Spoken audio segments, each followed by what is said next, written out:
Bien, damos gracias al Señor por encontrarnos una vez más en su hogar y esté conectado, ¿cierto?, para aprender de la palabra del Señor.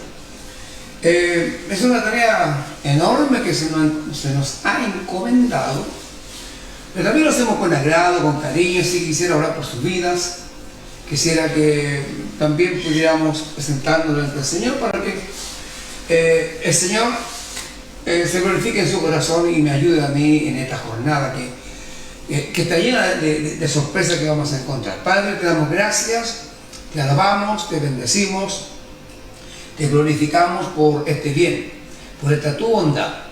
Gracias por todo lo que tú nos has dado durante la semana. Gracias por el levantar y gracias por todo, Señor, y entendemos que ese todo proviene de tu mano y, Señor, y desciende para bendecir a nuestras vidas. Te rogamos por los hermanos que me acompañan, que fielmente han estado para llevar a cabo estas grabaciones. Tu bendición en el dulce nombre de Jesús. Amén. Muy bien, una vez habiendo orado, entendiendo que el público es diverso y yo quiero ser muy respetuoso de aquellos que también están interesados, porque hay muchas personas que están interesados en su palabra. El tema de hoy, hombres hablaron de la Biblia, y la semana pasada quedan dos puntos suspensivos que yo voy a aclarar ahora.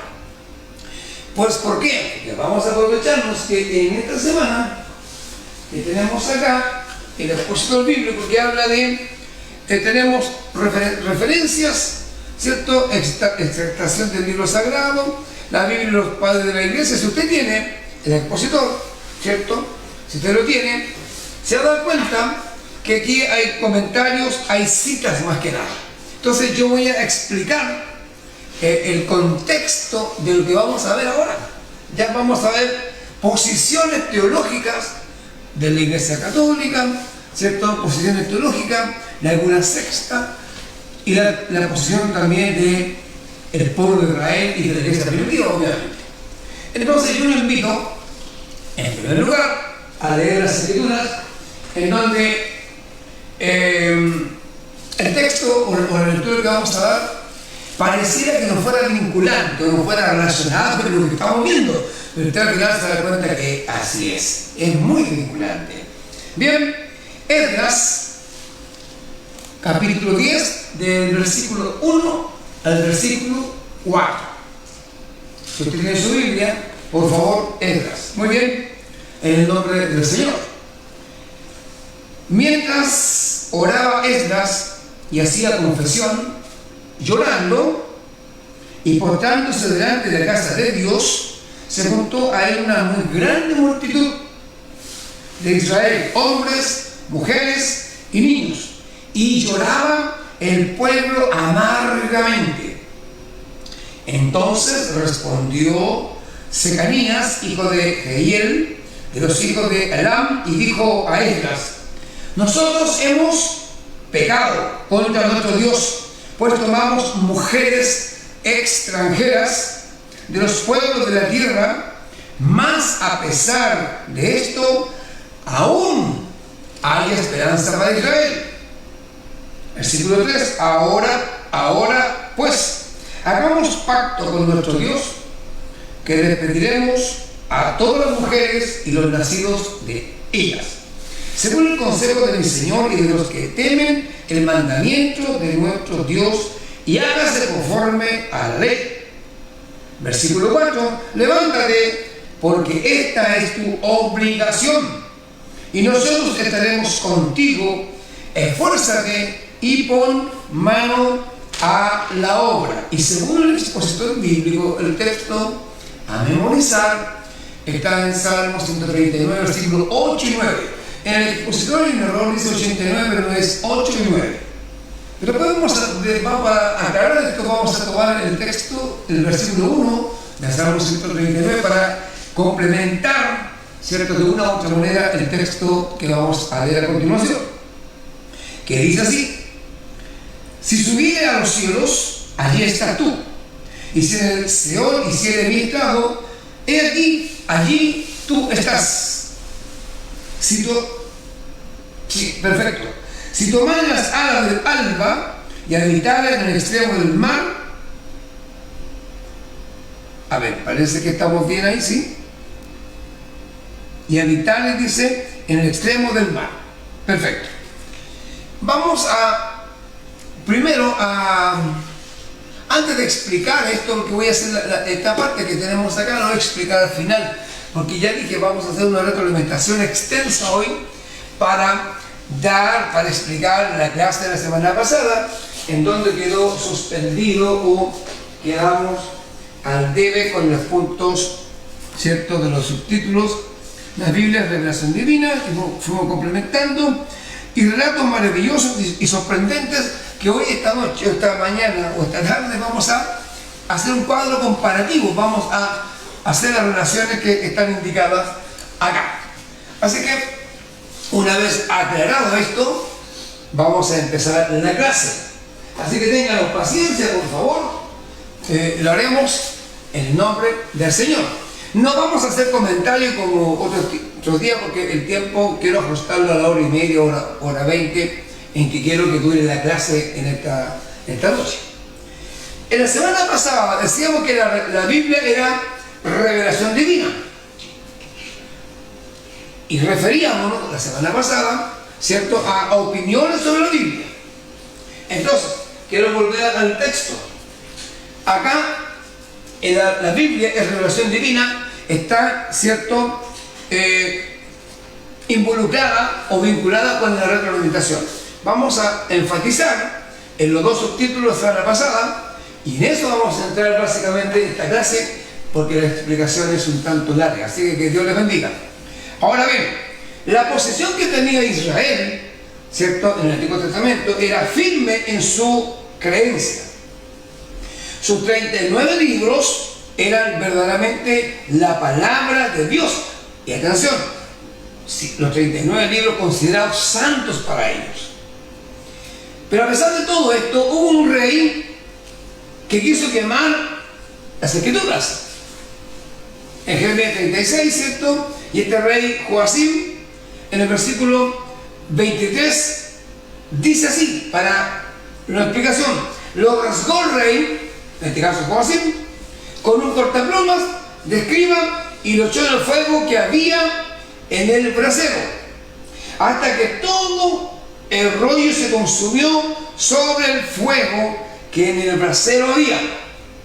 Vamos a citar el versículo 29 del mismo capítulo: y dirás, Joacim, rey de Judá, así ha dicho Jehová, tú, es una acusación, tú quemaste este rollo diciendo, ¿por qué escribiste en él diciendo, de cierto vendrá el rey de Babilonia y destruirá esta tierra y hará que no quede en ella ni hombres ni animales? Amado, la posición de Israel en cuanto a la palabra de Dios era tajante, terminante. Entonces, para ellos, la palabra de Dios es sagrada. Bien, ¿qué dice en Deuteronomio 6, 4 a 9 para explicar esto? Oye Israel, dice, Jehová nuestro Dios, Jehová uno es. Y amarás a Jehová tu Dios de todo tu corazón y de toda tu alma y con toda tu fuerza. Y estas palabras que yo te mando hoy estarán sobre tu corazón, y las repetirás a tus hijos y hablarás de ellas estando en tu casa y andando por el camino y al acostarte y cuando te levantes, y las atarás como una señal en tu mano y estarán como frontales en tus ojos, y las escribirás en los postes de tu casa y en tus puertas.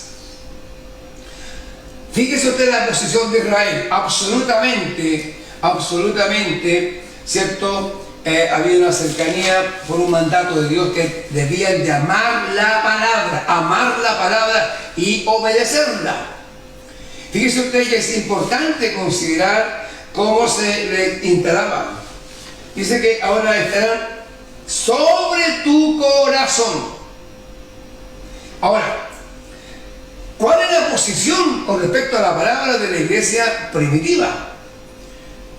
Bueno, la iglesia primitiva celebró concilios alrededor de 184, según la historia, entre el siglo III y IV, para tratar, ¿sabe?, toda herejía que pudiera afectar la pureza de la palabra de Dios. O sea, la posición de la iglesia era que cuidaban que la palabra fuera pura, que no se fueran a mezclar herejías. ¿Qué es un concilio? Porque hablamos de concilio. Es una reunión o asamblea de autoridades religiosas, obispos y otro tipo de liderazgo eclesiástico, qué sé yo. Generalmente estos concilios son por la Iglesia Católica Ortodoxa. Entonces, para deliberar ¿para qué estos concilios? Deliberaban o decidían sobre las materias doctrinales y de disciplina. Hubieron concilios interesantísimos como el de Jerusalén, el de Trento, el de Hipona, que se llevaban a cabo, ¿cierto?, para tratar la pureza de la palabra de Dios. Nombramos una herejía. ¿Y qué es herejía? Idea, conjunto de ideas religiosas contrarias a los dogmas de una doctrina teológica que son rechazadas por las autoridades eclesiásticas, especialmente en la Iglesia Católica. Ahí opera mucho esto. Amados, en la Inquisición, que es historia universal, ¿cierto?, era una institución de origen medieval que fue fundada para combatir las herejías, entre comillas, contra el cristianismo. Las herejías supuestas, según los puntos de vista doctrinales de la Iglesia Católica, que le parecían estas herejías o estos herejes. De hecho, a muchos de ellos los quemaron vivos, ¿ya? Acordemos de la noche de San Bartolomé en Francia, que fue horrible, horrible. Ahora, acabo de nombrar un concepto nuevo que yo sé que lo manejamos, pero el dogma, pero siempre es bueno. Yo le he dicho a ustedes como profesor y como alumno que siempre maneje un diccionario. ¿Para qué? Para que nos quede claro la idea. Dogma, nombramos la palabra dogma. Es un punto esencial de una religión, una doctrina o un sistema de pensamiento que se tiene por cierto. Es una afirmación y que no puede ponerse en duda dentro de su sistema. O sea, un dogma es una afirmación, es revocable, no se puede poner en duda. La Iglesia Católica tiene muchos dogmas. La Iglesia Cristiana Evangélica también los tiene. Lamentablemente es así, pero bueno. También un dogma es un postulado que se valora por su condición de firme y verídico, y al cual se reconoce como una afirmación irrefutable, frente a la cual no hay espacios para réplica. ¿Ya? Eso es dogma. Muy bien. Dentro de todas las posiciones hay una que aparece, que es el agnosticismo, que hoy día está muy en boga, y es importante analizar qué piensa el agnóstico con respecto de la veracidad de la palabra de Dios, o con respecto de Dios mismo. ¿Qué dicen ellos? Ahora, ¿qué es un agnosticismo? ¿Qué es lo que es? ¿Qué significa? Según la Biblia, es la posición que limita el conocimiento, a la experiencia sensual o empírica, verificable, y esto, amados, este agnosticismo rechaza la posibilidad de conocimiento sobrenatural. Por ejemplo, nosotros tenemos una experiencia sobrenatural por la fe, porque Hebreos declara que la fe es pues la fe. A ver, yo no veo, yo no siento nada, no veo, pero sé que está, y es una certeza. Entonces, es pues la fe, la certeza de lo que se espera, la convicción de lo que no se ve. Para ellos eso no es válido. Para el pueblo cristiano, como nosotros, sí. Entonces, por lo tanto, dicen ellos que la posibilidad de saber si Dios existe no es lo mismo que, ¿cierto?, existe la posibilidad de que Dios existe. El agnosticismo es distinto, por favor, del ateísmo. ¿Por qué? Porque el ateísmo niega la existencia de Dios. Los otros agnósticos dicen que es imposible conocer o probar la existencia de Dios. El ateísmo dice que Dios no existe. El agnosticismo declara que la existencia de Dios no puede ser probada o negada. Y dicen que es imposible conocer si Dios existe. ¿Ya? Entonces, en estos conceptos, el agnosticismo está en lo correcto. Yo no puedo probarlo y no puedo negarlo, según ellos. La existencia de Dios no puede ser empíricamente probada o negada. Nosotros decimos que la Biblia, ¿cómo definimos a Dios? Nosotros decimos que Dios es espíritu. Yo no lo puedo tocar, pero sé que existe, que el mundo gira porque lo hizo. Es nuestra respuesta como cristianos. Yo no lo veo, pero sé que en mi corazón habita algo distinto. Sé que en mí es una experiencia sobrenatural que sé que Él se instaló en mí. Entonces, es una veracidad que nosotros cristianos declaramos. Ahora, la Biblia dice, decimos los cristianos, que la Biblia declara, atención, que debemos aceptar la existencia de Dios por fe. O sea, la Biblia, ¿qué me dice? Que yo y todos los cristianos aceptamos la existencia de Dios por fe. Cosa que este concepto, fe, no está en esta persona, los agnósticos, porque ellos dicen que es imposible probar o negar la existencia de Dios. Pero nosotros decimos que sí, Dios existe. Y lo digo por la experiencia que se llama fe. Por esto que declara Hebreos 11:6, ¿cierto? Que Dios, ¿cierto?, se declara o declaramos nosotros y aceptamos que su existencia es un acto de fe. Que Dios nos bendiga. Ahora, finalmente el agnosticismo piensa que la Biblia no está divinamente inspirada. Para esto, la historia antigua para ellos es legendaria y no más cierta que la historia, ¿cierto?, de Homero, por ejemplo, la epopeya. Para ellos eso es la Biblia para esta persona. ¿Ya? ¿Por qué esta explicación? Porque nosotros estamos hablando de la Escritura, que es doctrina, estamos estudiando la doctrina de la Biblia y necesitamos saber los argumentos de las otras corrientes para saber dónde está puesto nuestro fundamento. Esa es la razón tediosa, larga de explicar. Ahora, ¿cuál es la posición, amados, del liberalismo? Esto, hermanos, el liberalismo comenzó como una doctrina general y un esfuerzo político en respuesta a las guerras religiosas establecidas en Europa durante los siglos XVI y XVII.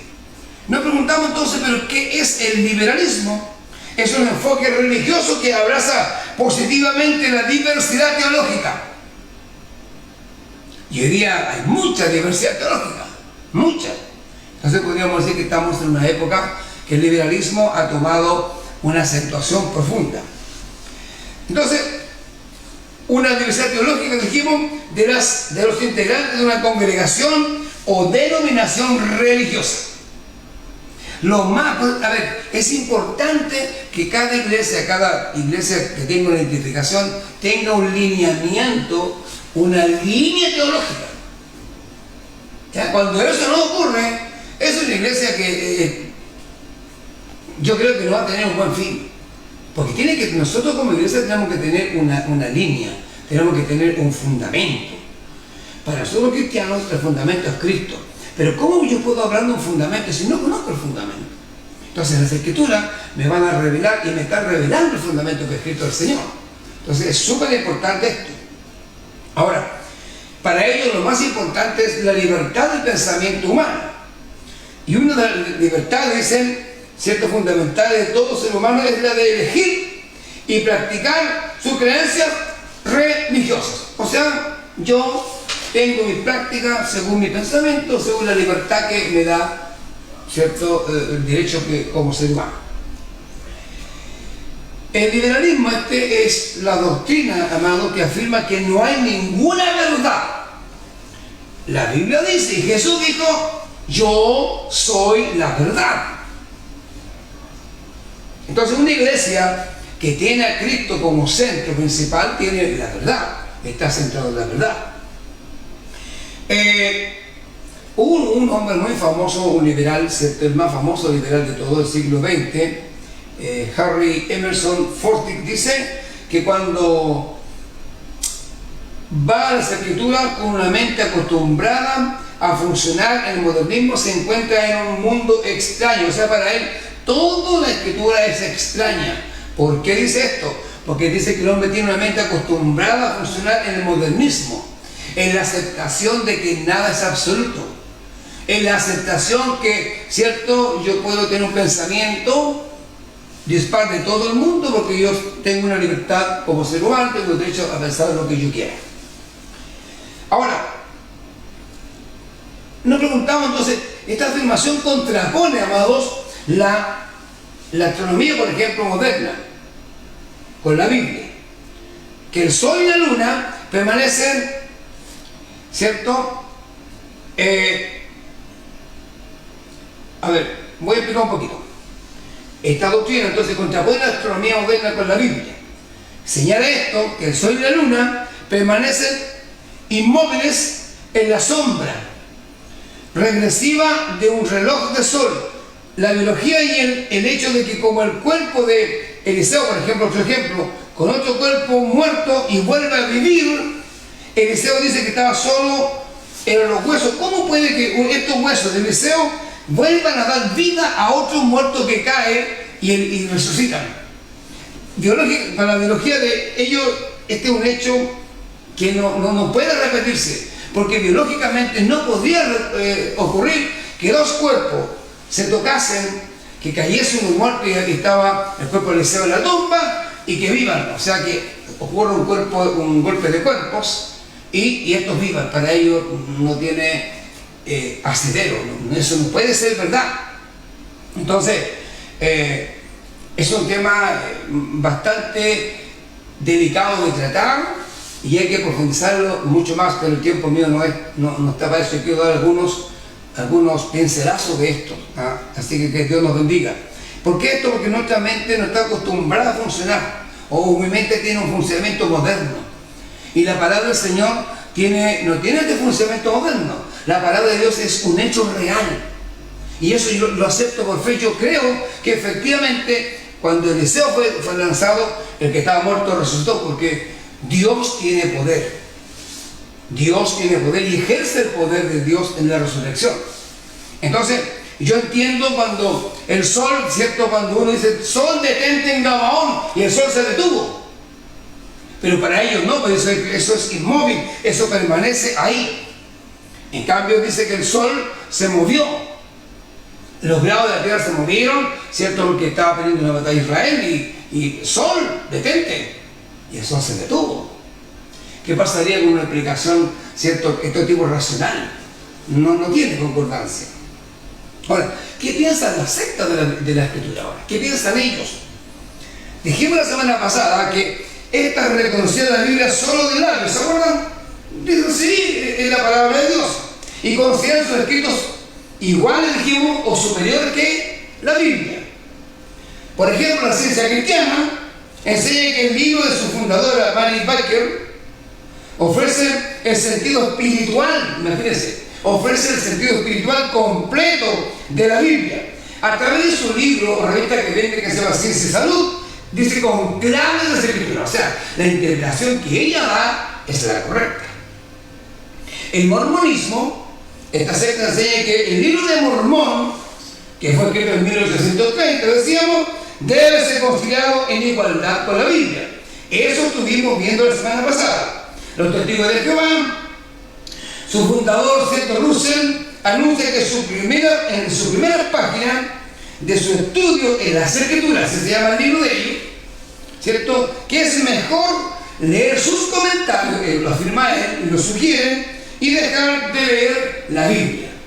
Es decir, tácitamente nos está diciendo que el comentario del estudio de su Biblia, o el estudio de las Escrituras de ellos, es mejor que leer las Escrituras, la Biblia, que tenemos mayoritariamente el pueblo cristiano. ¿Qué pasa ahora? ¿Cuál es la posición de la Iglesia Católica con respecto de la Biblia? Cree que ella, dice la Iglesia Católica, ellos son guardianes divinamente señalados según la Biblia, y y que tiene la palabra, la iglesia, que tiene la iglesia, la palabra final sobre lo que significa cualquier pasaje específico referido obviamente a las Sagradas Escrituras. Aceptan ellos libros apócrifos como parte de las Escrituras inspiradas. ¿Qué pasa ahí? Yo quiero comentar también aquí qué pasa con el misticismo que, amados, ¿por qué vamos a esta explicación? Una vez que leamos, vamos a hacer un comentario. El misticismo religioso es el movimiento que la persona, es el momento que la persona combina lo mejor del mundo terrenal con el mundo etéreo. Aquello que no logramos, ¿se refiere a eso? Comprender de manera racional. El mundo etéreo es aquello que yo no logro comprender en el mundo racional. Eso es lo etéreo. Y que nadie puede explicar a través de la ciencia. Que es algo muy particular de cada persona, escúchalo bien, o religión. Entonces, inclina hacia la luz interna, esta luz interna divina, para revelarla y guiarla a toda la verdad. Las experiencias y los sentimientos personales se consideran vitales en el descubrimiento de la verdad divina, junto con la palabra de Dios en sí. Bien, es importante porque, amados, creo yo que toda congregación tiene un halo de misticismo. Y es ahí donde gira lo peligroso, cuando se da lugar más a lo místico que a la palabra de Dios. Ese es un peligro que lamentablemente la iglesia ha incursionado demasiadamente profundo. Entonces los cultos se han vuelto cultos místicos, llenos de misticismo, llenos de simbologías, pero muy lejos de la palabra de Dios. Que Dios nos bendiga. Y por eso se ha traído graves consecuencias. Bien, que el Señor nos bendiga. Ahora, hay conceptos que yo quiero avanzar poquitos. Y voy a avanzar un poquito porque a lo mejor no lo vamos a entender tanto. Quisiera acentuar una idea solamente, porque hablar de la posición de la neortodoxia, a lo mejor nos vamos a meter con un lío. Hablar de la posición ortodoxa, sí voy a especificar, decirle lo que significa un ortodoxo, ¿cierto? O la ortodoxia, que es la doctrina o ideología sostenida por la mayor parte de una comunidad respecto de su determinado dogma. La ortodoxia también proviene del griego, significando correcto o recto. ¿Qué opinión o creencia referida, ¿cierto?, están correctas, ¿cierto?, o son verídicas? Entonces yo quisiera obviar esto, lo estuve escribiendo y después dije, no, pero sí voy a comentar lo siguiente. Los ortodoxos sostienen que la Biblia es la palabra, eso es interesante, que la Biblia es la palabra revelada e inspirada por Dios y es revelación de Dios. Es importantísimo señalar esta parte, ¿ya? Entonces, la ortodoxia es algo legítimo o algo correcto o verdadero que es seguido por la mayoría de una comunidad, o también es algo antiguo, tradicional, rudimentario, poco evolucionado o conservador. O sea, nosotros como ortodoxos, la iglesia, nosotros debemos tener una ortodoxia, debemos tener ciertos valores firmes, inamovibles, ¿ya? La iglesia debe tener esto, que es muy importante tener, que esté en nosotros. Entonces, los ortodoxos sostienen que la Biblia, esto es importante, es la palabra revelada e inspirada que estudiamos la semana pasada por Dios. Y además de eso, y es revelación de Dios, ¿ya? Entonces es interesante considerar esta parte. Finalmente ellos enseñan que la Biblia es un medio a través de la revelación donde Dios se manifiesta. Bien, voy a avanzar porque no quiero complicarme esta partecita. Quiero meterme ahora a la explicación, porque esto es una retroalimentación que quedamos pendientes la semana pasada, ¿ya? Porque si no vamos a complicar este asunto y yo quiero que también sea claro, porque el profesor tiene que dejar clara la clase, si no vamos a volvernos solamente conceptos, leyendo conceptos, explicando conceptos, y es posible que no todos entendamos esto, ¿ya? ¿Alguien quiere saber más? Llámeme al teléfono o escríbame, ¿cierto? Y yo lo puedo explicar para que la clase sea, avancemos más, porque yo sé que es un poco enredado este asunto, medio complicado, ¿ya? Voy a tomar el texto de la semana pasada, en donde hablamos de la Biblia Revelación Divina, ¿cierto? Y vamos a ir acá y yo voy a explicar los textos que están acá, ¿ya? Lo voy a explicar ahora. Lo había dado por tarea, pero no creo que lo hayan hecho porque con esta pandemia estamos involucrados en otras cosas. Entonces, nosotros hablábamos la semana pasada, ¿cierto?, respecto de la Biblia que es revelación divina, y decíamos que solo la Biblia es revelación inspirada, lo estábamos afirmando, iluminada por Dios, por tanto es única en autoridad para el creyente. Y esta anuncia un evangelio para el pecador. Los autores de los escritos del Antiguo Testamento opinan acerca del Antiguo Testamento. Ojo, aquí aparece NT, los autores de los escritos del Antiguo Testamento, debe decir, opinan acerca del Antiguo Testamento, ¿ya? Y quiero que me escuche bien, voy a explicar los textos que están acá, ¿cierto? Hicimos solamente pusimos algunas partecitas del texto y yo lo voy a explicar uno por uno, ¿ya? Por ejemplo, en Éxodo capítulo, acá dice, Dios dijo, yo estaré en tu boca. Éxodo capítulo 4, versículo 12. Voy a explicar esta partecita. Dice, y yo estaré en tu boca y te enseñaré lo que hayas de hablar. ¿Ya? Luego, seguimos avanzando. En 1 Samuel dice, y refirió, 1 Samuel 8:10 dice, y refirió Samuel toda, escuche bien, la palabra, fíjese, la palabra de Jehová al pueblo. ¿Ya? Luego tenemos otro texto acá, dice Josué 23:14, que no ha faltado una palabra de todas las buenas palabras que Jehová vuestro Dios había dicho de vosotros, todas os han acontecido, no ha faltado, dice acá, ni una de ellas. Y dice, no ha faltado, aquí en el texto, no ha faltado ni una de las bendiciones que Jehová vuestro Dios había dicho.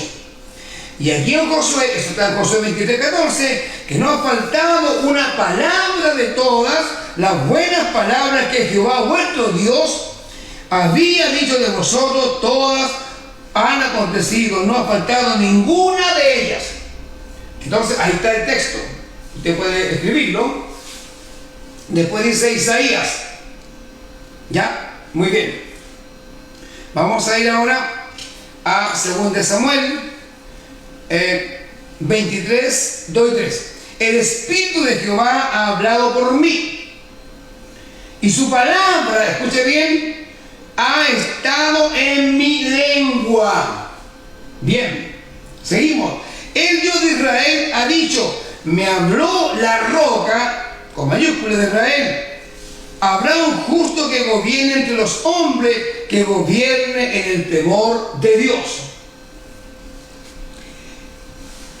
Bien, vamos a Isaías 1:10. Cuando dice Isaías, oí la palabra de Jehová, dice, príncipe de Sodoma, oíd la palabra de Jehová, escuchad la ley de nuestro Dios, pueblo de Gomorra. Ahí está, dice Isaías, y está escrita, oíd la palabra de Jehová, escuchad la ley de nuestro Dios. Eso está, amados, en Isaías 1:10. ¿Ya? Después tenemos a Jeremías. Dice Jeremías 1, de 6 al 9.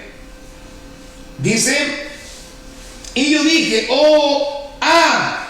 Señor Jehová, he aquí no sé hablar, porque soy niño. Y me dijo Jehová, no digas soy un niño, porque a todo lo que te envíe irás tú y dirás, no sé hablar, porque soy niño. Eso está referido acá en este expositor. Seguimos entonces. Y el versículo 9 decía, y tocó mi boca y me dijo, Seguimos hablando de Jeremías. Vamos a ir ahora al profeta Ezequiel. Dice Ezequiel capítulo 3, 10, 12. Hijo de hombre, toma en tu corazón todas mis palabras que yo te hablaré. Estamos hablando que el Antiguo Testamento opina del Antiguo Testamento. Estamos descubriendo que la palabra que dio los profetas jamás fue ocurrencia de ellos. Jehová puso en ellos la palabra. Si seguimos la lectura, siempre fue Jehová. Y tocó mi boca y me dijo. En Ezequiel 3:10 dice: hijo de hombre, toma en tu corazón todas mis palabras que yo te hablaré. Háblales, dice, y diles: así ha dicho Jehová el Señor. Muy bien. Vamos a Daniel 10, 9, 12.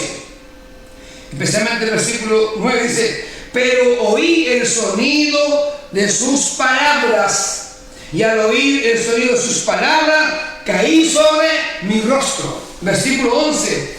Y me dijo: Daniel, varón muy amado, está atento a las palabras que te hablaré. Mientras hablaba esto conmigo, me puse en pie temblando.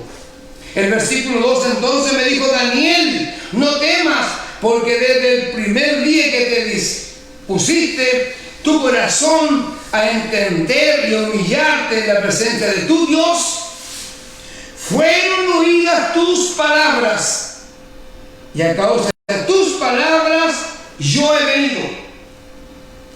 Joel 1:1. Seguimos acá. Yo estoy aportando más acá. Dice: palabra de Jehová que vino a Joel. Amós dice 3:1. Oíd esta palabra que ha hablado Jehová contra vosotros, hijos de Israel. Es súper interesante escuchar a los profetas, y fíjense usted que siempre ellos están hablando, ¿cierto?, de los escritos, ¿cierto?, están opinando. Es una opinión del Antiguo Testamento, ¿cierto?, se opina del Antiguo Testamento. ¿Cómo entendemos nosotros que, por ejemplo, aquí dice: Jehová el Señor ha dicho así en cuanto a Edom? Nótese, vuelvo a indicar, a recalcar el concepto palabra. Jehová ha dicho. Jonás 1:1. Vino palabra de Jehová. Vino palabra de Jehová. Miqueas 1:1. Palabra de Jehová que vino a Miqueas de Moreset en día de Jotam. Habacuc 2:2. Y Jehová me respondió y dijo: escribe la visión y declárala en tablas, para que corra el que leyere en ella. Sofonías 1:1. Palabra de Jehová que vino a Sofonías, hijo de Cusi. Ageo 1:1. En el año segundo del rey Darío, en el mes sexto, en el primer día del mes, vino otra vez palabra de Jehová por medio del profeta Ageo a Zorobabel. Zacarías 1:1-2. En el octavo mes del año segundo de Darío, vino palabra de Jehová al profeta Zacarías. Diles pues: así ha dicho Jehová de los ejércitos. Malaquías 1:1. Profecía de la palabra de Jehová contra Israel. Amados, el Antiguo Testamento se refiere a sí mismo como la palabra de Dios. Y la palabra de Dios aparece 3.808 veces aproximadamente. ¿Por qué quiero hacer énfasis? Amado, los autores del Antiguo Testamento hablan de la palabra de Jehová. Escuchen bien, no hablan de su palabra. Ellos están reconociendo que ellos son inspirados por Dios, que la palabra se la reveló Dios.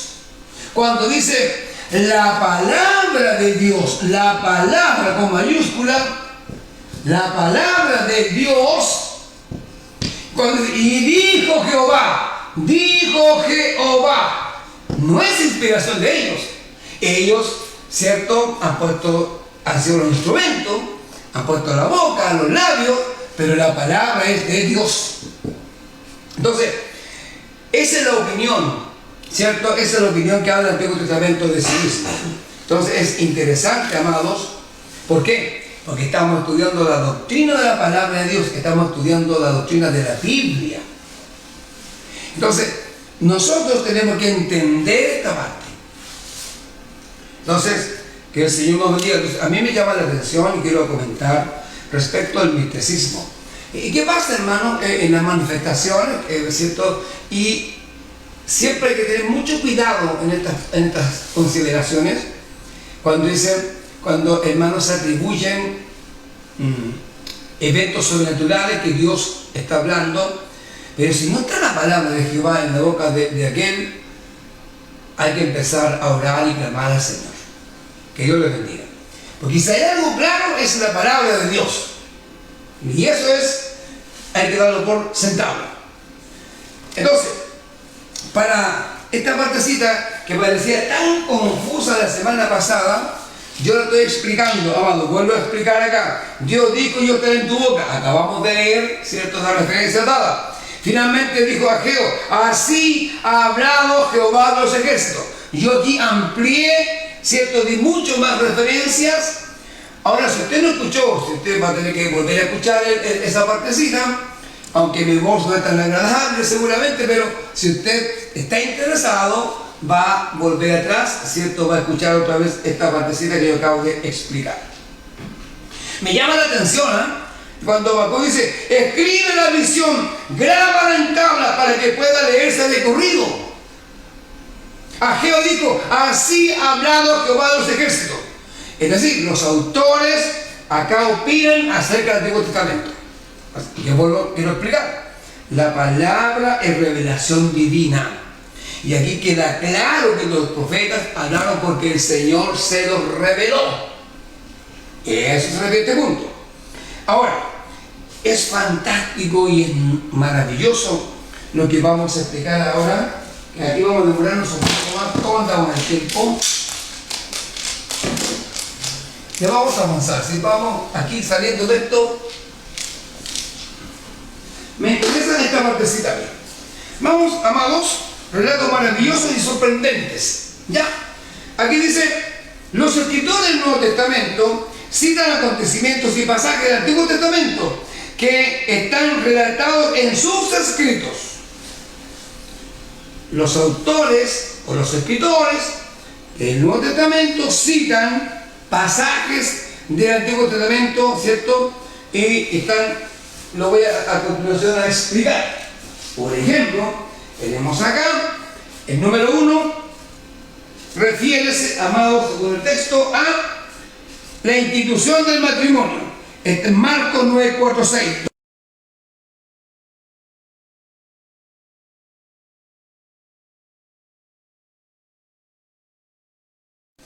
Amados, el expositor dice un subtítulo abajo: relatos maravillosos y sorprendentes.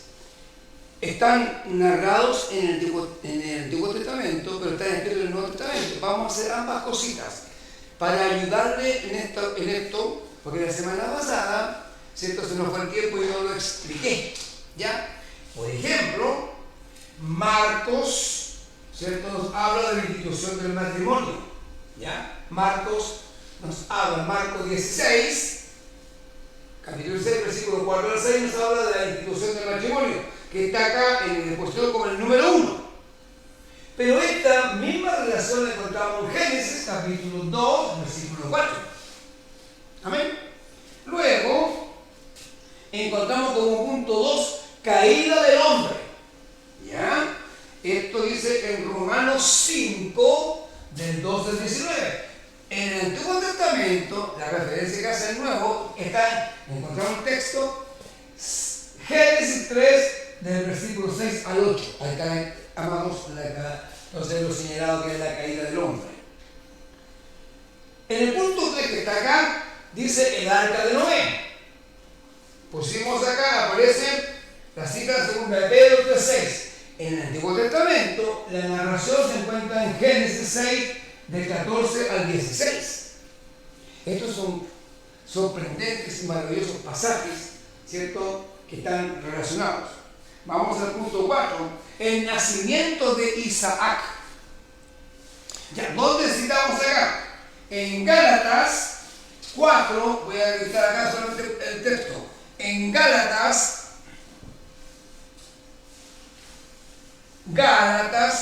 amados,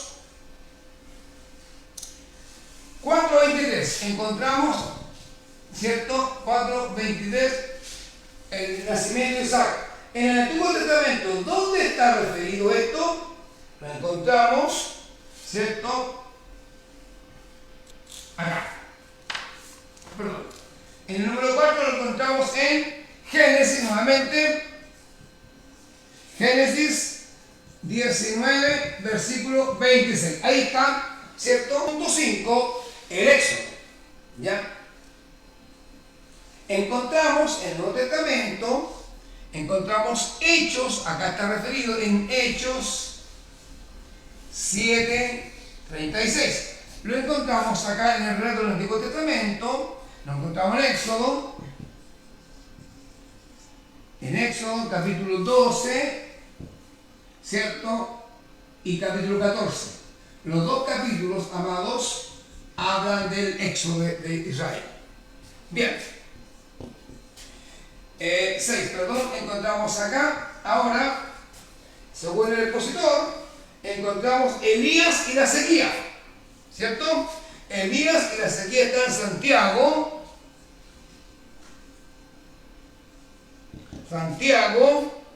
5:17. En el Antiguo Testamento, ¿dónde lo encontramos? Lo encontramos en Primera de Reyes, en el capítulo 17. Todo el capítulo de Primera de Reyes 17 encontramos la sequía de Elías. O Elías y la sequía, Elías y la sequía. Vamos a punto 7. Jonás en el vientre del pez. Acá está en Mateo 12:40. Encontramos en el Antiguo Testamento Jonás 1:7. Jonás 1:7 está Jonás dentro del pez. Punto 8. Aquí la expresión dice: no te dejaré ni te desampararé. Aquí está puesta. Punto 8.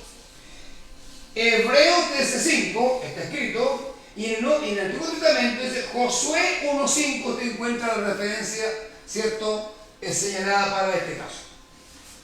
Después dice, en el texto acá, escrito, no hay quien haga el bien, según Romanos 3:10. Y en el Antiguo Testamento lo encontramos en el Salmo 14:1. Exactamente lo mismo. Versículo 10, punto 10. Temblad y no pequéis, lo que está referido acá en este libro. Efesios 4:26. En el Antiguo Testamento, amados, lo encontramos en Salmo 4, versículo 4. Después encontramos la expresión, porque Jehová al que ama castiga, según Hebreos 12:6. Lo encontramos en el Antiguo Testamento, Proverbios 3:12. El punto 12, o muerte, yo seré tu muerte, dice acá, según 1 Corintios 15:54. En el Antiguo Testamento lo encontramos al profeta Oseas, capítulo 13, versículo 14.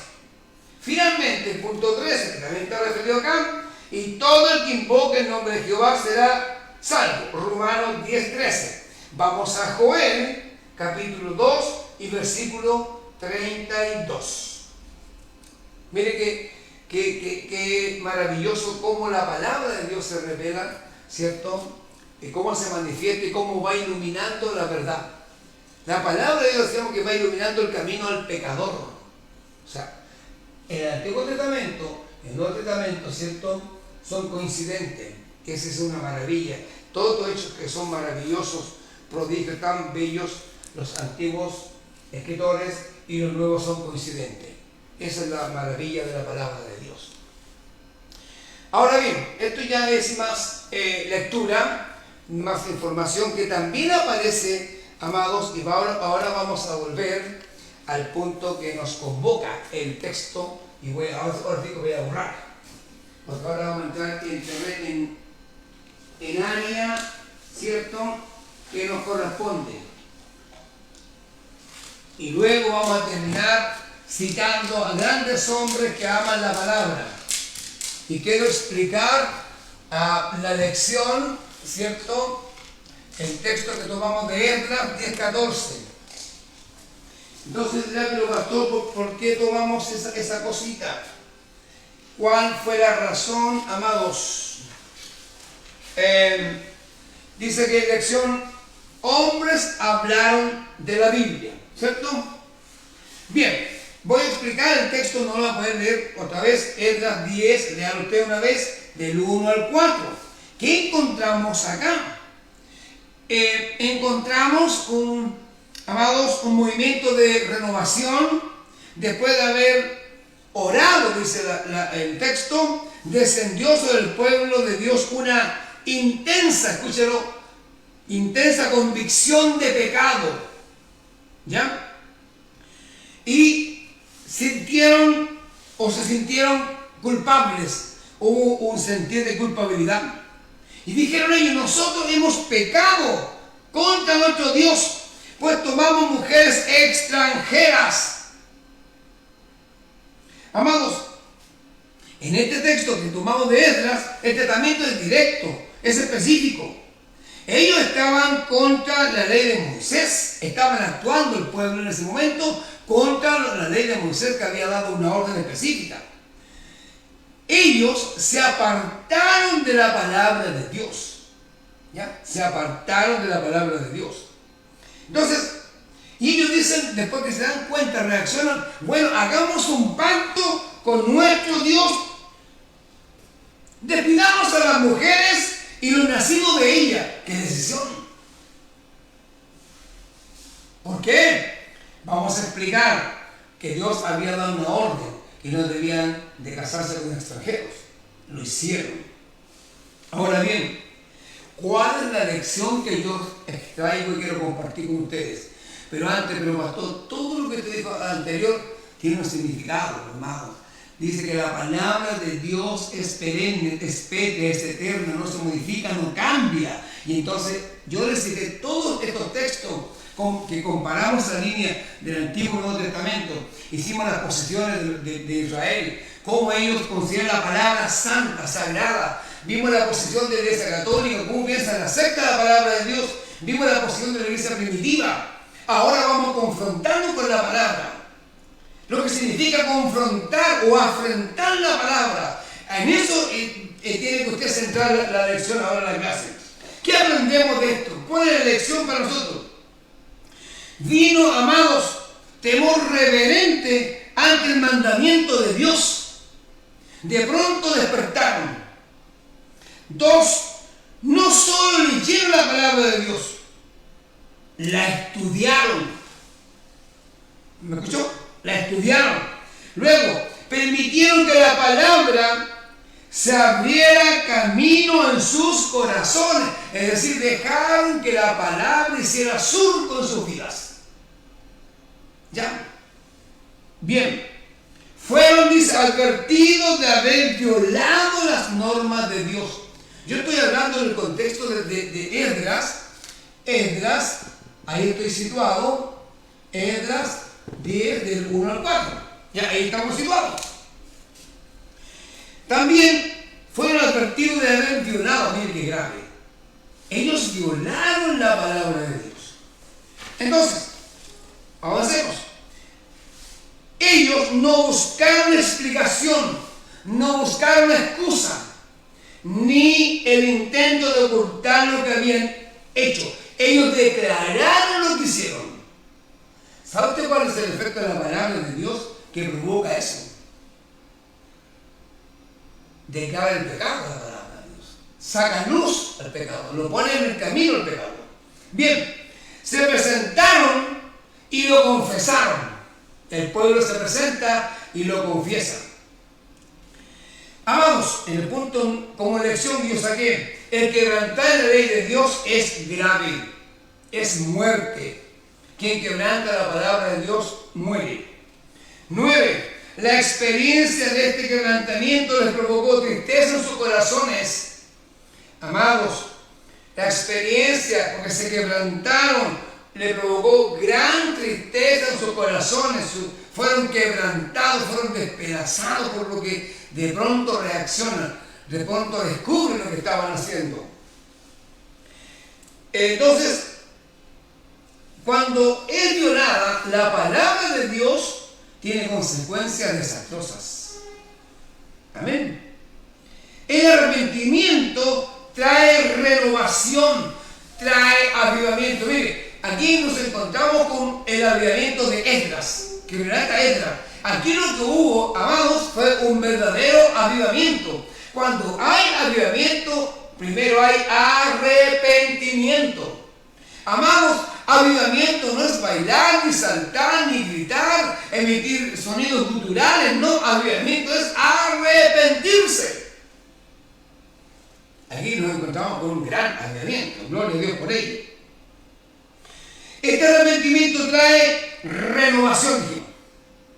Ahora, ¿qué ocurre ahora? Al acercarnos a la palabra de Dios, ella nos trae convicción de culpabilidad. Ellos se retraen, vuelven atrás y descubren, oh, hemos dejado la ley de Dios. No hicimos caso a lo que nos indicó. Obviamos, omitimos lo que nos indicó. Nos volvemos, nos arrepentimos. Y eso trae avivamiento y trae renovación de vida. Ahora bien, cuando usted y yo nos acercamos a la palabra de Dios, ella nos trae convicción de culpabilidad. Sí, soy culpable, yo merezco. Eso es lo que yo merecía morir. Yo merecía morir, no un justo que paga la vida por yo injusto. Amados, una renovación comienza cuando dejamos que la luz de la palabra de Dios nos ilumine. Mire qué interesante. La ley decía, no debes tomar o formar ninguna alianza matrimonial con la nación vecina, según Deuteronomio 7:3-4, que la voy a leer textualmente para que vayamos entrando en materia a lo que me interesa ver en esta oportunidad. Vamos a Deuteronomio, voy a leerlo tal cual. Deuteronomio 7 dice así su palabra. 3, 4. Amén. Si me acompañan. Wow. Y no emparentarás con ella. No darás tu hija a su hijo, ni tomarás a su hija para tu hijo. Porque desviará a tu hijo de en pos de mí, y servirán a dioses ajenos, y el furor de Jehová se encenderá sobre vosotros y te destruirá pronto. Esa era la ley, esa era la orden que recibieron ellos. No acataron, no obedecieron. En la ley de Moisés estaba una advertencia. Había una advertencia, la omitieron y vino desastre después. Amados, que el Señor nos bendiga. Vamos entendiendo ahora por qué la prohibición tan severa. Porque ¿qué buscaba Dios? Dios sabía y conoce el deseo de Satanás, ¿o no? ¿No conoce? De corromper a su pueblo y corrompernos, obviamente, a nosotros. ¿Cuál era ese temor? Que fuesen a adorar a dioses ajenos o dioses falsos. Dios les advirtió. Entonces, no inclinarás el corazón de ustedes a seguir a los dioses de ellos. Su corazón, si ustedes hacen esto, su corazón se les va a inclinar. Si ustedes se unen a este extranjero, su corazón inevitablemente se va a inclinar a ellos. Por ejemplo, tenemos a Salomón, pensó que dijo, no, eso a mí no me va a ocurrir porque yo soy un hombre sabio, ¿cierto? ¿Y qué le pasó? Recibió el furor de Dios. ¿Por qué? Porque Salomón también se unió, ¿cierto?, a la reina de Saba, a mujeres, ¿cierto?, a extranjeras, y le causó tremendo problema. Ahora bien, esta relación, ¿cierto?, desigual o yugo desigual ¿cierto? Aquí el Señor nos recomienda, volvamos a Esdras ahora, ¿cierto? A estar alerta. No nos unamos en yugos desiguales. Y esa es una cosita súper interesante que yo quiero comentar esta noche. Es un yugo, ¿cierto? Es un instrumento de unión que obliga a dos animales, ¿cierto?, a caminar en la misma dirección, a trabajar juntos, a esforzarse de igual modo, a trillar juntos. ¿Qué pasa ahora, ¿cierto?, entrando ya en el área chica de esto, ¿cierto? ¿Qué pasa cuando se juntan dos personas con principios y valores distintos? ¿Qué ocurre? Cuando estos son incompatibilidades profundas, severas, que van a llevar a un desmoronamiento de una relación. Amados, el Señor dice claramente en su palabra que no nos unamos en yugo desigual. 1 Corintios 6, 14, 16, que es archiconocido este texto y que vamos a tratar de explicarlo simplemente, ¿ya? Entonces, amados, ¿qué pasa cuando son dos vidas que toman un camino paralelo y tienen principios distintos, valores distintos, cultura distinta, sueños distintos? ¿Qué va a pasar? ¿Qué le había dicho Dios a ellos? ¿Por qué le dicen no lo hagas? No se unan con ellos. Porque en el corazón de Dios sabía que Satanás, lo dijimos, sabe Dios que Satanás va a jugar, ¿cierto? Va a intentar romper eso. Entonces, es tan importante esta clase, ¿cierto? Expliqué todo lo demás, cuál es nuestra posición y cuál es la posición de iglesia ahora en este siglo XXI respecto del matrimonio, respecto de cómo debe casarse el joven y la joven. El pensamiento moderno, que es subjetivo, ¿cierto?, que no tiene una verdad absoluta como en la Biblia, dice, bueno, si tú te enamoras, bueno, júntate con esa persona, son tus sentimientos, es tu vida. Pero amado, ¿y cuál es la advertencia que debe hacer la iglesia a los jóvenes que van a contraer matrimonio? No debe ser un punto cardinal, un tema a tratar profundamente y con total seriedad. ¿Qué hacemos? Cuestionamos después, juzgamos y condenamos al tal.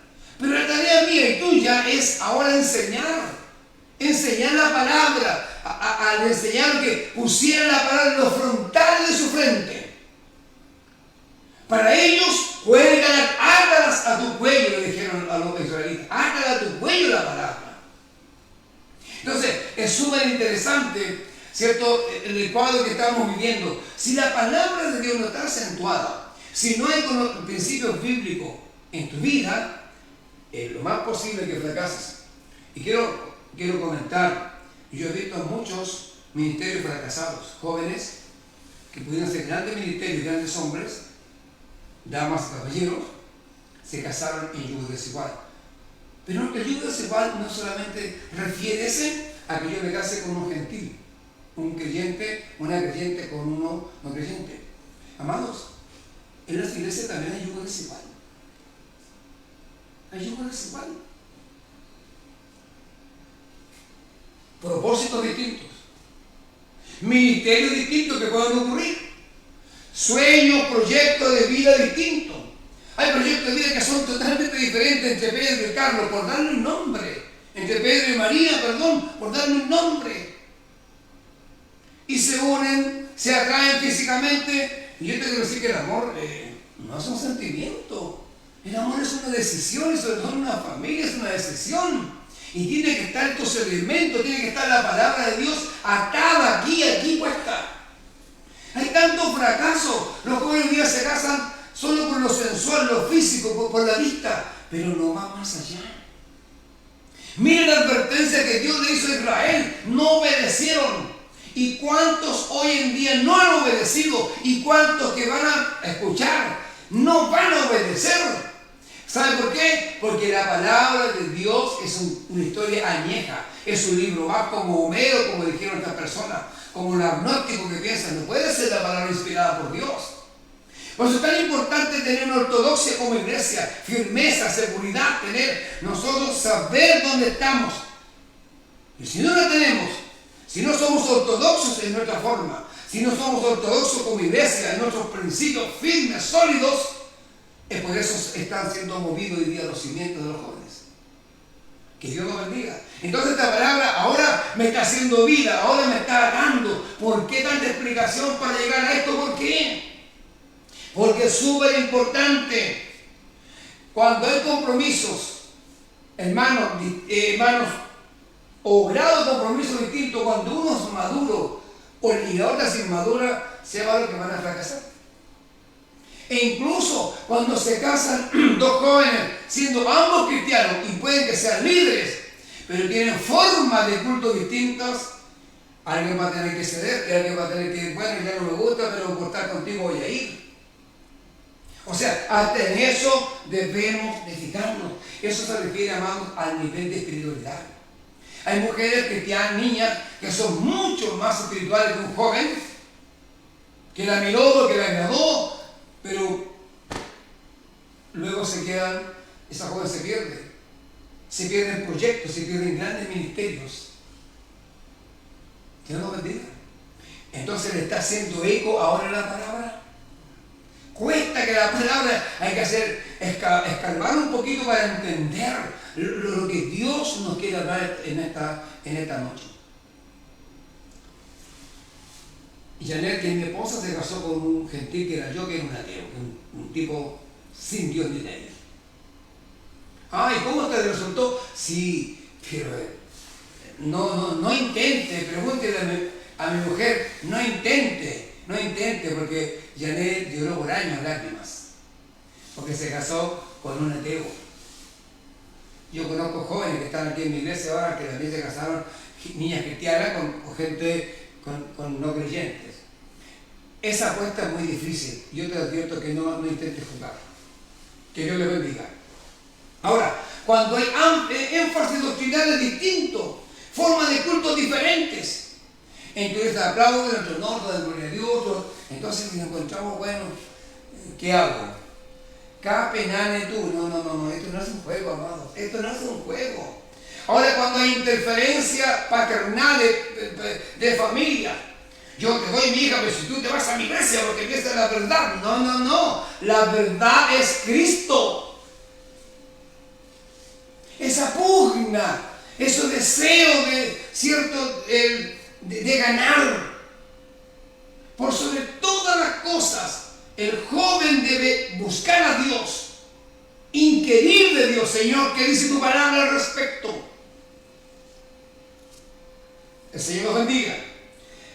Existen realidades económicas, socioculturales distintas y tienen que tratar de compatibilizar. Y ahí viene otro desastre. Entonces quiero asegurar una cosa. Mientras la niña es jovencita, no va a haber tanto problema porque el hombre es visual, es panorámico. La mujer no es así. El hombre cuando empieza a poner mustia a la cosa, no, yo me casé equivocado. No tiene el mismo lenguaje, no tiene el mismo principio, no tiene la misma cultura. Y viene el problema. Que el Señor nos ayude. Evita tú eso. Dios le advirtió a Israel, no lo hagas. Y yo te advierto a ti, no lo hagas. Te va a costar carísimo. Que el Señor nos ayude en esta hora en que estamos trabajando un poquito. Entonces, ¿qué es interesante esto? ¿Ya? Así que, amados, el Señor nos bendiga. El Señor nos llene de su gracia. Caramba, hablar del yugo desigual es mucho más largo. Yo no tengo el tiempo suficiente. Pero yo te he situado la palabra. Atiende la palabra, atiéndela. Y te voy a citar a hombres, científicos, escritores. Mira, el valor que ellos le dan a la palabra y que nosotros no le hemos dado. En este expositor de esta clase que nos corresponde para este domingo, aparecen ciertos hombres hablando de la Biblia, gobernantes, militares, historiadores, educadores, abogados, médicos, científicos, personas de varios campos, se han referido a la Biblia rendidos a la palabra de Dios. Es sorprendente que tales dignatarios han detenido sus marchas en su quehacer diario y han marcado con fuego frases que son importantes considerar. Es imposible gobernar el mundo correctamente sin la Biblia, dijo George Washington, presidente de Estados Unidos. Descansamos con seguridad en la roca firme de las Escrituras, lo dijo Winston Churchill, primer ministro de Inglaterra. Créame, Señor, no pasa nunca una noche, por cansado que esté, que no lea la palabra de Dios antes de acostarme. Douglas MacArthur, general destacado de los Estados Unidos. El tomo de las Escrituras revela la voluntad de Dios. Sir Francis Bacon, científico inglés, un libro notable, el libro de todos los hombres. Grande es su sinceridad, en su sencillez, en su melodía épica. Thomas Carlyle, historiador, crítico social de nacionalidad escocés. Jóvenes, mi consejo para ustedes es que cultiven un conocimiento de las Sagradas Escrituras y una fe firme en ellas. Benjamin Franklin, abogado norteamericano. Voy a entregarles más información, porque lo que viene a dar es información. ¿Para qué? Para que usted y yo amemos y comencemos a amar su palabra. Voy a aportarle líderes mundiales. Chiang Kai-shek, militar estadista chino, dijo de la Biblia es la voz del Espíritu Santo. Syngman Rhee, político surcoreano y primer presidente de Corea del Sur entre 1948 y 1960, dijo de la Biblia: mis compañeros de prisión sostenían la Biblia y daban vueltas las páginas porque mis dedos estaban tan destrozados que no los podía usar. Dice leí la Biblia y la he leído desde entonces el resto de mi vida. Generales importantes del ejército norteamericano, Robert Edward Lee, general estadounidense, comandante del ejército confederado de Virginia del Norte durante la Guerra de Secesión, dijo: la Biblia es un libro en comparación con el cual todos los demás a mis ojos son de menor importancia, y uno que nunca ha dejado de darme luz y fuerza en todas mis perplejidades y aflicciones. Científico Isaac Newton, conocido por todos. Consideramos las Escrituras de Dios como la filosofía más sublime. Encuentro más marca de autenticidad en la Biblia que en cualquier otra historia profana. Historiadores: Thomas Carlyle, escocés, era profesor, crítico social, matemático, ensayista, escritor, novelista. Dijo de la Biblia: un libro noble, el libro de todos los hombres. Grande su sinceridad, en su sencillez, en su melodía épica. Médicos: Charles Mayo, cirujano estadounidense, dijo: en enfermedad o en salud se puede hallar consolación y consejo constructivo. Educadores: Henry Van Dyck, docente, escritor, clérigo estadounidense, pastor de la iglesia presbiteriana, poeta, traductor de obras alemanas, dijo: ningún otro libro en el mundo ha tenido una vitalidad tan extraña, un poder tan extrovertido de influencia e inspiración. Ningún hombre que tenga este tesoro es poseedor de aflicción. Filósofos y escritores: el conde León Tolstoy, novelista ruso, considerado como uno de los novelistas más importantes de la literatura mundial. Sin la Biblia, dijo este hombre, la educación del niño en el estado actual de la sociedad es imposible. Él vivió entre 1828 y 1910. Hoy día no es mucho lo que la sociedad está ofreciendo al niño. Antes de esto quiero tomar lo siguiente, hermanos. Una escritora afamada nuestra, conocida de todos nosotros, una escritora llamada Gabriela Mistral, escribió un hermoso poema referido a Ruth y Boaz. Si ustedes no lo sabían, dijo: Ruth, moabita, a espigar balas eras, aunque no tiene ni un campo mezquino. Piensa que es Dios dueño de las praderas y que ella espiga en un predio divino. El sol caldeo su espalda cuchilla, baña terrible su dorso inclinado, arde de fiebre su leve mejilla, y la fatiga le rinde el costado. Vos se ha sentado en la parva abundosa. El trigal es una onda infinita, desde la sierra hasta donde él reposa, que la abundancia ha cegado el camino, y en la onda de oro la Ruth moabita viene espigando a encontrar su destino. Yo leí solamente una estrofa. Este poema tiene 3 estrofas, que es bellísimo.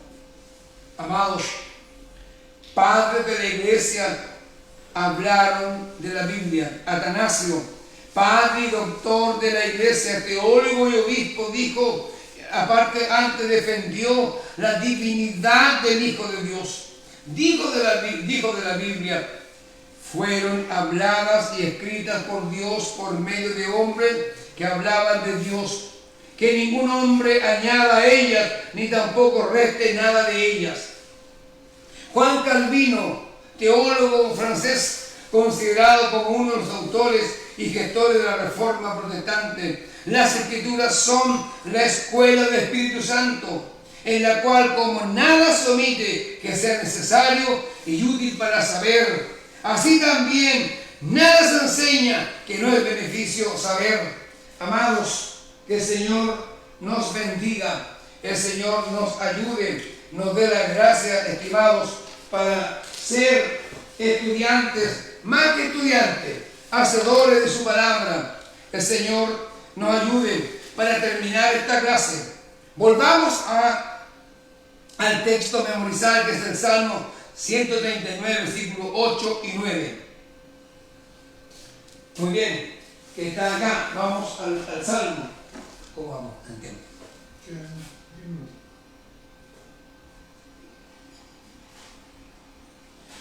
Vamos al Salmo 139. Voy a volver a leerlo, por favor. 8 y 9. Dice: si subiera a los cielos, allí estás tú, y si en el Seol hiciera mi estado, he aquí, allí tú estás. Si tomara las alas del alba y habitara en el extremo del mar. Y puedo seguir el 10, y aún allí me guiará tu mano y me asirá tu diestra. Si dijera ciertamente las tinieblas me cubrirán, etcétera, etcétera. Tomamos este texto, pero quiero realzar lo siguiente. El versículo 1 dice, del mismo Salmo: oh Jehová, tú me has examinado y conocido. Este Salmo 139 habla de la omnisciencia de Dios. El versículo 8, que lo vamos a aprender, ojalá de memoria, que yo vi al pastor de Perú que lo estaba enseñando de una forma muy pedagógica que me encantó. Una clase que yo vi en la escuela dominical que hizo con la pastora Ruth. Dice, lo voy a interpretar, voy a explicar lo que se refiere a este texto. Versículo 8. Aun cuando asciende al cielo y cuando desciendes, tú estás. Tú estás. El versículo 9. ¿Quién, si fuere hasta el más lejano mar, donde quiera que vayas, donde quiera que estés, ahí está Dios? Entonces te pregunto esta hora, ¿Dios está en todo lugar? Quiéralo tú y yo, Él está. Entonces, esta lección de hoy reviste varias aristas y varias cositas que consideramos. Primero, y terminamos con esto, no te olvides nunca que lo que Dios dijo es orar. Y cuando se viola el pacto y cuando se viola la palabra de Dios, las consecuencias son malas. El desastre puede ser terrible en tu vida. Sé más inteligente. Procura evitar el desastre de tu vida. Que Dios te bendiga. Entonces, ama la palabra, como estos hombres que te acabo de leer. Hombres que aparentemente para ti son paganos, son mundanos, pero nos da lección. Ellos han estudiado y aman la Biblia. Entonces, amado, que el Señor nos bendiga en esta hora, que el Señor les guarde. Sé que esta lección ha sido un tanto difícil, hemos tratado de ponerla en el piso para que todos tratemos de entenderla. Así que la lección que viene, la siguiente, es más fácil. Así que Dios les bendiga. Hice todo este recorrido para explicar todo esto, para explicar el valor que debe darse a la palabra del Señor. Que el Señor bendiga tu vida. Nos encontraremos el próximo domingo, si Dios así lo permite. Quisiera que oráramos por nuestro país y quisiera volver a comentarte que se están llamando a las autoridades a guardar el mayor o la mayor cautela. No salga si no es necesario hacerlo. No nos dejemos llevar por las emociones. No sea que tanta desinformación nos lleven a querer hacer un culto. Yo anhelo congregarme con mis hermanos. Creo que es una necesidad, pero por favor obedezcamos y démosle gracias al Señor por este tratamiento que nos está dando en la soledad, en este desierto. Vamos a orar por este país, Señor. De usted dependemos, solamente de usted. No tenemos dónde ir. Hoy en estos días, Señor, nos hemos visto enfrentados a una terrible realidad. Señor, ¿por qué usted no nos ayuda? La ciencia no está siendo capaz con esta pandemia. Pero sí, yo creo que tú eres capaz de hacerlo. Por amor de tus hijos, por amor de aquellos, Señor, que te han sido fieles. Tal vez los que están buscando tu rostro, como yo y como tantos, y como Israel, como esta lección que hemos aprendido, olvidamos tu ley, olvidamos tu palabra, fuimos tras dioses ajenos, hicimos pacto con otros, nos unimos en yugo desigual. ¿Y cuántas veces la iglesia se ha mezclado en cosas impropias? Pero Señor, aún hay esperanza, como dijo el escritor bíblico. Aún hay esperanza para nosotros. Señor, usted tiene poder para bendecir nuestra patria, para bendecir el mundo, el planeta entero. Te ruego, Señor, que tu mano gloriosa intervenga en favor de esta humanidad. Señor, hemos sido desobedientes, te hemos fallado 1000 veces, siempre te fallamos. Pero yo acudo a tu fidelidad, acudo una vez más a tu misericordia. Tu bendición, Señor, y enséñanos a ser respetuosos de las órdenes que se nos dan. Padre, bendícenos a todos, Señor, en el nombre de Jesús. Amén y amén.